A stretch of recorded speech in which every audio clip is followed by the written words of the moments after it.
राष्ट्रवादीचे जिल्हाध्यक्ष उमेश पाटलांनी पुन्हा एकदा राजन पाटील यांचे चिरंजीव अजिंक्य राणा पाटील यांना लक्ष्य केलं आहे.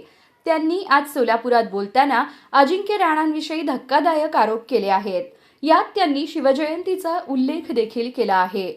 यामुळे सोलापूरच्या राजकारणात खळबळ उडाली आहे. उमेश पाटील यांनी नेमकं काय म्हटलं बघा. मोहोळ तालुक्यातील माजी आमदार राजन पाटील यांचे द्वितीय चिरंजीव अजिंक्य राणा पाटील यांचा वाढदिवस 20 जानेवारी रोजी असतो. ते त्याच्या काही दिवस अगोदरच वाढदिवस साजरा करायला सुरू करतात आणि त्यांच्या वाढदिवसाच्या निमित्तानं शुभेच्छा द्यायला आलेल्या कार्यकर्त्यांनी त्यांना घातलेला हा अनगरच्या चौकामध्ये असलेल्या छत्रपती शिवाजी महाराजांच्या पुतळ्याला तोच हार जो आहे तो वापरण्यात आला किंवा घालण्यात आला. हा एक प्रकारे शिवाजी महाराजांचा अपमान आहे. आपण आपल्याकडे आलेले हार गुच्छ हे स्वीकारल्यानंतर त्या ठिकाणी नंतर ते हार आणि हे आपण सर्वसाधारणपणे कचरा कुंडीमध्ये आपण नगरपालिका किंवा ग्रामपंचायतीकडे आपण तो सोपवतो आणि त्याचं विघटन होतं.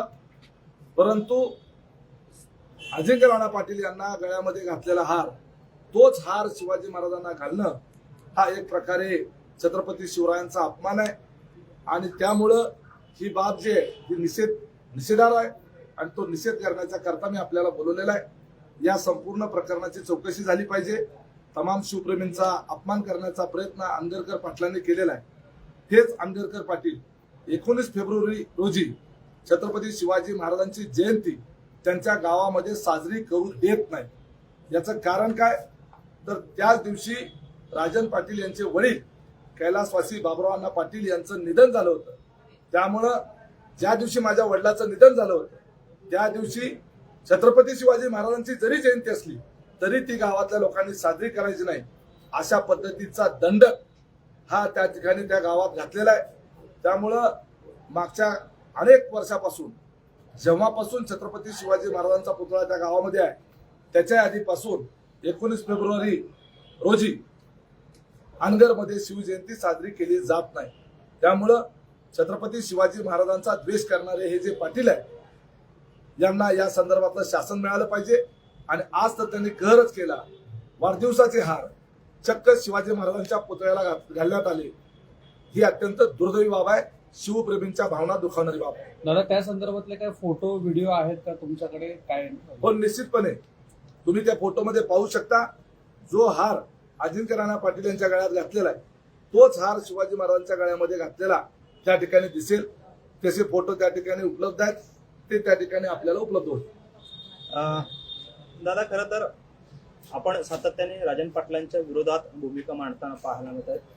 तुमच्यावरती आरोप होतोय की केवळ वैयक्तिक टीका करून उमेश पाटील जे आहेत ते आम्हाला बदनाम करण्याचा प्रयत्न करतात अशी त्यांची प्रतिक्रिया कायम असते. काय नक्की या घटनेमधून असं काय अर्थ काढणार आहे? हे पहा राजन पाटील हे आमचे विरोधक आहेत आणि त्यांनी आज काय उमेश पाटलांनी त्यांना सांगितलं होतं का की अशा पद्धतीनं वागा? उमेश पाटलांनी सांगितलं होतं का त्यांना यापूर्वी वेगवेगळ्या पद्धतीचे घाणेरडे स्टेटमेंट करा? ते चुकीचं वागतात. आणि त्याचबरोबर मोहोळ तालुक्याच्या विकासाच्या संदर्भानं त्या मोहोळ तालुक्याला 50 वर्ष मागे नेऊन ठेवण्याचं काम या राजन पाटील यांनी केलेलं आहे. त्यामुळं त्यांच्यावर टीकेची झोड उठवून आम्ही जनजागृत करण्याचा प्रयत्न करतोय. आम्ही लोकशाही मार्गाने त्या ठिकाणी निवडणुकांचं राजकारण करतो आणि लोकशाही मार्गानं आम्ही त्यांना पराभूत देखील केलेला आहे. आणि आम्ही जे मुद्दे मांडतो ते जनतेला पटतात. म्हणूनच मोहोळ तालुक्याची जनता आमच्या पाठीशी उभी राहते.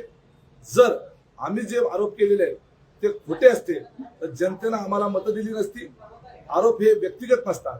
ज्या वेळेला एखादा नेता सार्वजनिक जीवनात काम करतो त्यावेळेला त्याच्यावर होणारे आरोप सुद्धा हे सार्वजनिक स्वरूपाचेच असतात.